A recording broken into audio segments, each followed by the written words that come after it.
Tingnan mo ang karamihan sa lalaki ngayon. Nakayuko, mapungay ang mata, walang sigla. Parang matagal nang walang inaasahan sa buhay. At ang nakakatawa, marami sa kanila iniisip na mukha lang nila ang problema. Kaya bili ng skincare, bagong gupit, bagong sapatos, gym membership. Pero ilang linggo lang babalik ulit sa dati. Bakit? Kasi hindi naman itsura ang tunay na problema. Presensya, disiplina, respeto sa sarili, yan ang nawawala. Maraming lalaki ang nagsasabi, wala akong pake sa itsura ko o hindi naman ako babae. Pero sa totoo lang, palusot lang yan. Dahil kung bibigyan ka ng pagkakataon na magmukhang mas maayos, mas malakas, mas may kumpiyansa, tatanggihan mo ba? Hindi. Lahat ng lalaki gustong maging pinakamahusay na bersyon ng sarili nila. Ang problema, hindi lahat handang gawin ang kailangan. Unti-unti mong pinabayaan ang sarili mo hanggang dumating sa puntong tinawag mo ng personality ang mga bagay na dati mong gustong baguhin. Hindi ka naman ipinanganak na ganyan, unti-unti ka lang sumuko. Pero kung unti-unti kang nasira, pwede ka ring unti-unting mabuo ulit. At may 4 na bagay na halos binabaliwala ng lahat.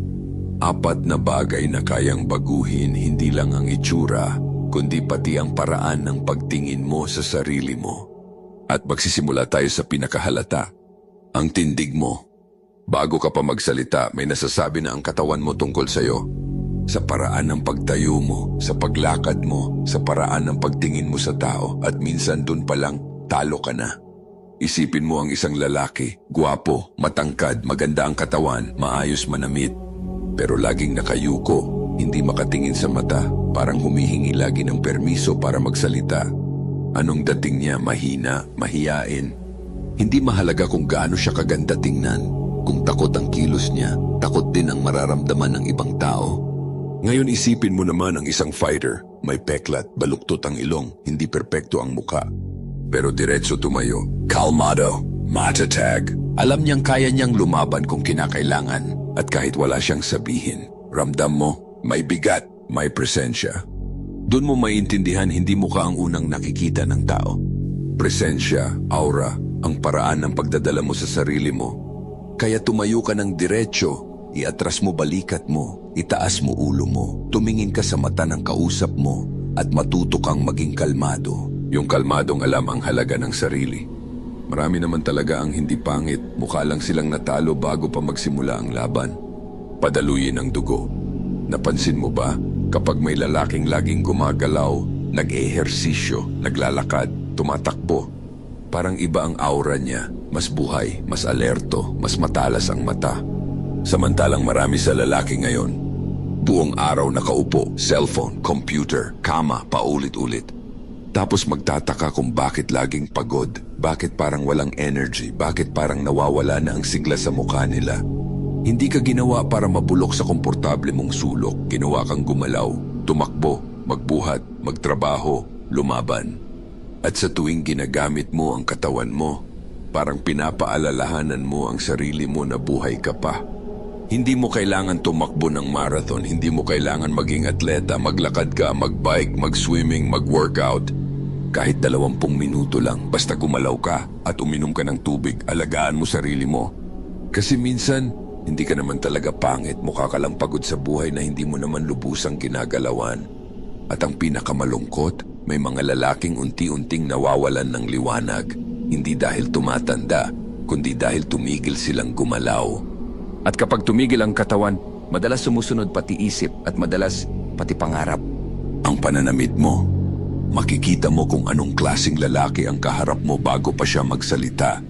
Hindi dahil may suot siyang mamahaling damit o branded ang sapatos niya, kundi dahil may kaayusan siya, may respeto sa sarili, at may pakialam sa kung paano niya ipinapakita ang sarili niya sa mundo. Pero maraming lalaki ang tumigil na rito. Lukot ang damit, laging parang bagong gising. At kapag pinuna mo, sasabihin, wala naman akong pake. Talaga ba? O baka nasanay ka lang sa mabaliwala? Kasi ang lalaking walang pakialam sa sarili niya, nawawala rin ng pakialam sa buhay niya. At huwag kang magkakamali, hindi ko sinasabing kailangan mong bumili ng mamahaling damit. Kailangan mo lang alamin kung anong bagay sa'yo, anong style ang gusto mong dalhin, at paano ka magiging maayos sa simpleng paraan dahil hindi mo kayang dayain ang presensya. Pwedeng simple ang suot mo, pero kung maayos kang manamit at maayos mong dala ang sarili mo, mapapansin ka. At pwede ring mahal ang suot mo, pero kung magulo ka sa loob, sabog ang isip, makikita pa rin iyon. Hindi luho ang pag-aayos ng sarili, hindi rin kayabangan. Isa itong paraan ng pagsasabi, may respeto ako sa sarili ko. At sa panahon kung saan maraming lalaki ang pinababayaan ang sarili nila, ang simpleng pag-aayos ay isa ng anyo ng disiplina, alagaan ang sarili. May mga lalaking tigasin sa lahat ng bagay pero hindi kayang alagaan ang sarili nila. Mahaba ang kuko, magulo ang buhok, hindi maayos ang balbas kala mo ermitanyo. At sasabihin nila, lalaki naman ako. Parang excuse na maging dugyot, hindi. Ang pagiging lalaki ay hindi dahilan para pabayaan ang sarili. Sa totoo lang, mas may dahilan kang alagaan ito dahil ito ang katawan na dadalhin mo araw-araw. Ito ang unang nakikita ng tao, ito rin ang sumasalamin sa respeto mo sa sarili mo. At kung naniniwala kang nilikha ka ng Diyos, bakit mo pababayaan ang bagay na ipinagkatiwala niya sa'yo?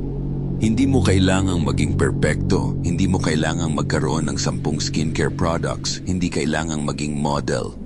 Kahit simpleng magpagupit, pag-ayos ng balbas mo, panatilihing malinis ang kuko at balat mo. Maliit na bagay lang, pero malaki ang epekto. Napansin mo ba, pagkatapos mong magpagupit o kapag maayos ang sarili, parang iba rin ang pakiramdam mo. Mas kumpiyansa, mas maayos kumilos, mas gusto mong humarap sa tao. Kasi hindi lang itsura ang inaayos mo. Pinapaalala mo rin sa sarili mo, hindi ko pababayaan ang ipinagkatiwala sa akin. At sa panahon ngayon, maraming lalaki ang hindi naman talo. Hindi lang nila napapansin na unti-unti na silang sumusuko sa maliliit na bagay sa araw-araw. Kaya alagaan mo ang sarili mo para sa tuwing haharap ka sa salamin, makita mo ang isang lalaking lumalaban pa rin. Yan ang 4 na bagay, mukhang simpleng payo lang, pero kung iisipin mo, hindi naman talaga ito tungkol sa itsura. Tungkol ito sa respeto, sa paraan ng pagtrato mo sa sarili mo, at sa pag-alaga sa katawan na binigay sa'yo. Kasi hindi ka nagiging gusgusin sa isang araw lang, unti-unti yan. Sa bawat beses na pinili mong pabayaan ang sarili mo, sa bawat beses na sinabi mong, wala naman akong pake. Pero ito ang magandang balita. Kung kaya mong sirain ang sarili mo ng paunti-unti, kaya mo rin itong buuin ulit. Hindi mo kailangang baguhin lahat ngayong araw, magsimula ka lang. Tumayo ng diretso, gumalaw, magayos, alagaan mo sarili mo. Para sa tuwing haharap ka sa salamin, makita mo ang isang lalaking hindi sumusuko at hindi sinayang katawan at buhay na pinagkaloob sa kanya